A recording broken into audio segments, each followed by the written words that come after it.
दोस्तों, कल उत्तर प्रदेश के विधानसभा में योगी आदित्यनाथ ने एक स्पीच दिया जो कि काफ़ी वायरल हो रहा है।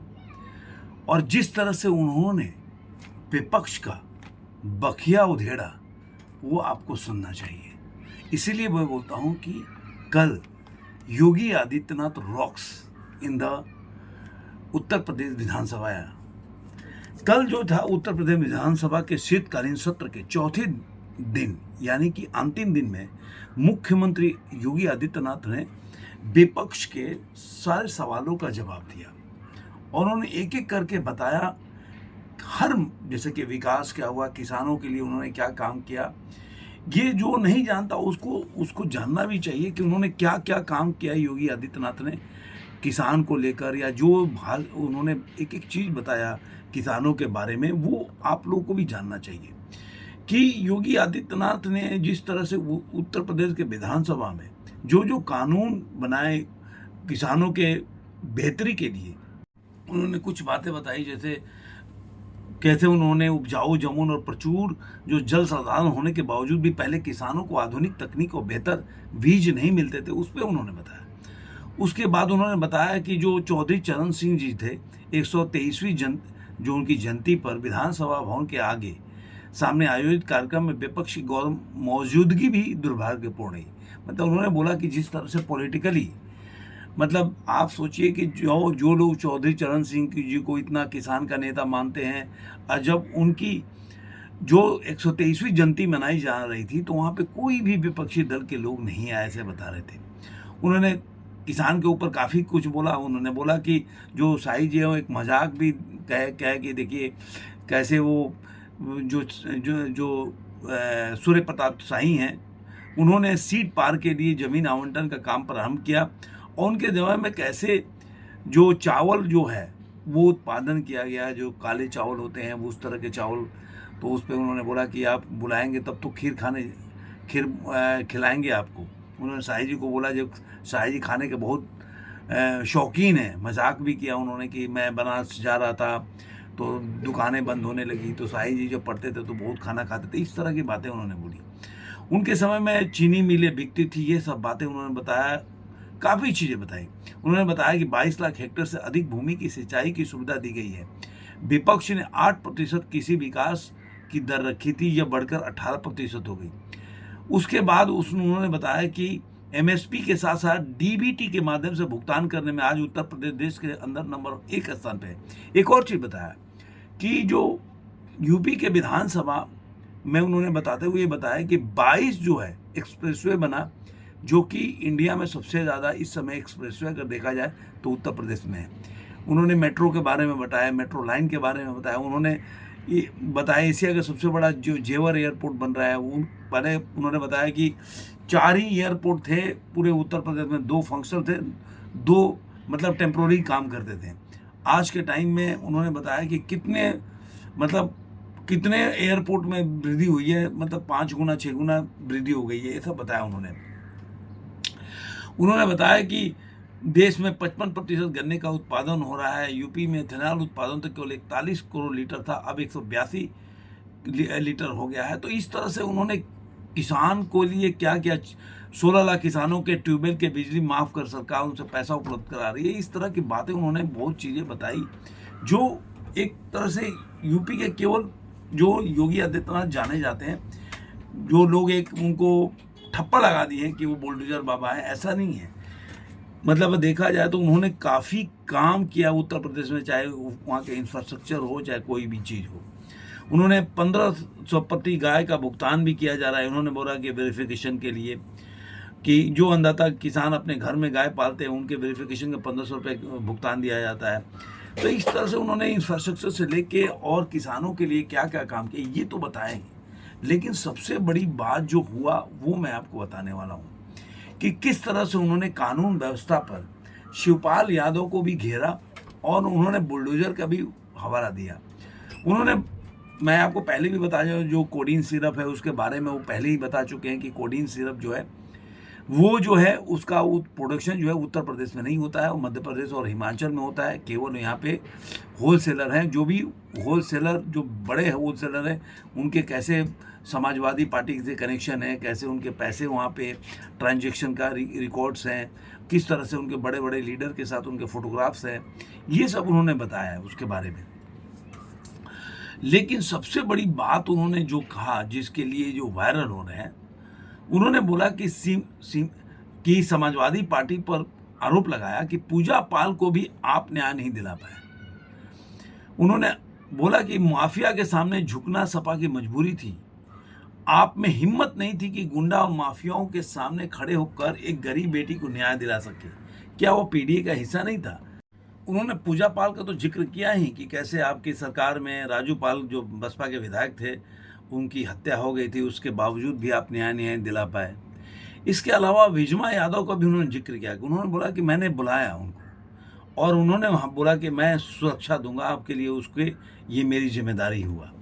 तो इस तरह से देखा जाए तो योगी आदित्यनाथ ने एक एक करके कई चीज़ों के बारे में उन्होंने बताया। उन्होंने शिवपाल यादव का क्लास लेते हुए जब वो बता रहे थे कि शिक्षा घोटाला पे बात कर रहे थे, तो उन्होंने बोला कि जो शिवपाल यादव का नाम से भर्ती व्यवस्था को बिगाड़ने में वे मास्टर थे, इसमें उन्होंने पीएचडी कर रखी थी और बोला कि आज यूपी का युवा पारदर्शी प्रक्रिया के जरिए नौकरी पा रहा है। इसी उद्देश्य से शिक्षा आयोग में रिटायर्ड डीजीपी की नियुक्ति की गई है कि इनकी कमर तोड़ी जा सके।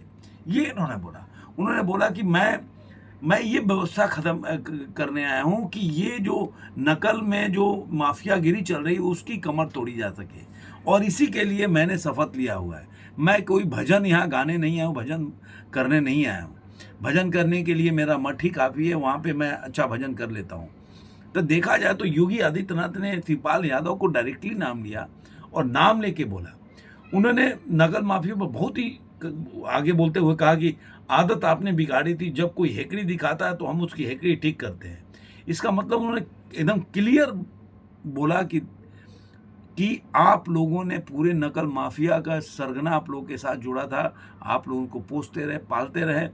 अब हमने बीड़ा उठा लिया कि उनकी कमर को तोड़ी जा सके, और इसीलिए उन्होंने बोला था कि इसके बाद सपा विधायक जो रागिनी सोनकर ने ऊर्जा मंत्री पर हमला बोलते हुए जब मंत्री का दावा करते कहा कि पूरे प्रदेश में 24 घंटे बिजली मिल रही है जबकि किसान परेशान है, उन्होंने तंज कसते हुए भाजपा कार्यकर्ता भी कान में आकर बताते हैं कि 14 घंटे से ज़्यादा बिजली नहीं मिल रही है। इस तरह का बात उन्होंने यहाँ बोला, तो उस पर जवाब देते हुए कहा बदलापुर विधायक की बिजली दिख रही है, आपको नहीं, आपको बिजली से नहीं भगवान राम से दिक्कत है। इस तरह का उन्होंने एक एक करके सबका किस तरह से उन्होंने गांजा का भी नाम लिया कि आज बांग्लादेश में जो जिस तरह से उन्होंने बताया कि जिस तरह से बांग्लादेश में एक हिंदू के साथ जो वहाँ पे दुर्व्यवहार हुआ, जिस तरह से उसके साथ उसकी जान चली गई, वहाँ पे लोगों ने पीट पीट के उसकी जान ले ली, और उसके बावजूद भी आप लोगों ने चू तक नहीं कसा, आपके मुंह सिले हुए थे, आपने बोला नहीं, क्योंकि आपको वोट बैंक की राजनीति करनी थी, क्योंकि आप तुष्टीकरण की राजनीति कर रहे हो। तो मैं तो उम्मीद करता था कि आपके तरफ से एक निंदा प्रस्ताव आए, जो सदन के विपक्ष के नेता उनके तरफ से आए और इस पे निंदा किया जाए, लेकिन आप लोगों ने ऐसा कुछ भी नहीं किया। उन्होंने आगे बोलते हुए बोला कि अभी बांग्लादेश और रोहिंग्या को हम यहाँ से निकालेंगे, तो उसके लिए रोना नहीं, तैयारी कर लो कि बाद में ये नहीं बोलना ये क्यों निकाले जा रहे हैं, तो हम तो इसका जवाब लेंगे। तो और उन्होंने जो माफिया लोग जमीन कब्जा करते उसके ऊपर भी बोला उन्होंने कि अगर जो सरकारी जमीन को जो कब्जा करेगा, छोड़ेगा, तो उसको मैं छोड़ूंगा नहीं। इस तरह का बोला। जो भी माफिया सरगना ऐसा कोई दुस्साहस करने का प्रयास करेगा तो उसका उन्होंने बोला कि सीधा यमराज से दर्शन होगा। तो मतलब वो अपने विजन में क्लियर है, वो नहीं कि भाई आपको हम कार्रवाई करेंगे, कोर्ट में जाएंगे, केस करेंगे, ऐसा कुछ भी नहीं बोला। उन्होंने सीधा बोला कि आप जैसा कर रहे हो, अगर कोई माफिया ऐसा करने का दुस्साहस करेगा तो यूपी में सीधा उसको यमराज से दर्शन कराया जाएगा। और कफ सिरप पे उन्होंने कड़ी चेतावनी भी दी कि इस पे बुलडोजर चलेगा तो चिल्लाना मत। इस तरह से उन्होंने योगी आदित्यनाथ कल के टाइम में बहुत ही फॉर्म में थे, और जिस तरह से उन्होंने आपने देखा होगा कि 2-3 दिन पहले भी उन्होंने बोला था, जब जो कोडिंग कफ सिरप पे बात कर रहे थे, तो उन्होंने बोला कि जब यहाँ पे देश में 2 नमूने हैं कि जब भी कोई चर्चा होता है तो वो देश से विदेश भाग जाते हैं। उसमें बबुआ भी हैं और लंदन में गए हुए हैं। तो उन्होंने इस पे भी तंज करा कि ये लोग, जो भी ऐसे लोग होते हैं, केवल मुद्दे जो उठाते हैं उस पे दूसरों को छोड़ देते हैं बहस करने के लिए, और अपने उसमें शामिल नहीं होते, कोई चर्चा में शामिल नहीं होते, और बाहर जाके चिल्लाते रहते हैं कि भाई कोई हमारी बात नहीं सुन रहा है, इस पे बहस नहीं हो रहा है, इस पे चर्चा नहीं हो रहा है, और जब चर्चा होता है तो उसमें पार्टिसिपेट नहीं करना है। इस तरह से उन्होंने बोला। उन्होंने यही बोला कि चिंता मत करिए, समय आने पर बुलडोजर एक्शन की भी तैयारी रहेगी, उस समय चिल्लाना मत, कि मतलब कफ सिरप पे उन्होंने बोला। तो इस तरह से अगर देखा जाए तो योगी आदित्यनाथ ने पूरी तरह से एकदम फॉर्म में थे। कल उन्होंने एक एक चीज़ बताया, जैसे कि मैंने कल कफ सिरप पे पहले ही बता चुका हूँ कि 79 अभियोग हुए हैं, 225 अभियुक्तों को नामजद किया गया है और 78 अभियुक्त गिरफ्तार किए गए हैं। और 2016 में ही बड़े होलसेलर जो सपा में लाइसेंस था, उन्होंने सपा जो समाजवादी पार्टी ने दिया। तो एक योगी आदित्यनाथ ने NDPS के तहत कार्रवाई होगी, सब इन्होंने बताया। तो कहीं ना कहीं देखा जाए तो इस समय योगी आदित्यनाथ ने एक ऐसा, जैसे कि उन्होंने बांग्लादेश के हिंदू के साथ जो हुआ उसकी बात उठाई उन्होंने, उसके अलावा पहले तो विकास की सारी बातें करी, फिर माफिया लोग कैसे उत्तर प्रदेश में एकदम सरकार के साथ समानांतर सरकार चला रहे थे, चाहे ज़मीन माफिया हो, चाहे रेत माफिया हो, चाहे किसी तरह का माफिया हो, उस तरह का एक सरकार चला रहे थे। सरकार उनके सामने घुटने टेक देती थी, उसके खिलाफ एक्शन नहीं ले पाती थी, और वो दिन दहाड़े कुछ भी करते थे। ये तो मैं प्रयाग में पढ़ता था तो मैंने तो अपनी आंखों से देखा हुआ चीज़ है। और वो समय से आज तक लेकर कि कोई भी व्यक्ति में इतनी हिम्मत नहीं है कि आज के टाइम में कोई ऐसा दुस्साहस कर सके जो कि योगी आदित्यनाथ बोल रहे थे। तो अब देखा जाए तो योगी आदित्यनाथ ने सही बोला कि मैं भजन करने नहीं आया हूँ, मैं यहाँ पे काम करने आया हूँ, और मैं इसी काम के लिए आया हूँ कि मैं इनके कमर को तोड़ सकूँ। भजन करने के लिए तो मेरा मठ ही काफ़ी है। तो इस तरह उनका विजन बहुत क्लियर है।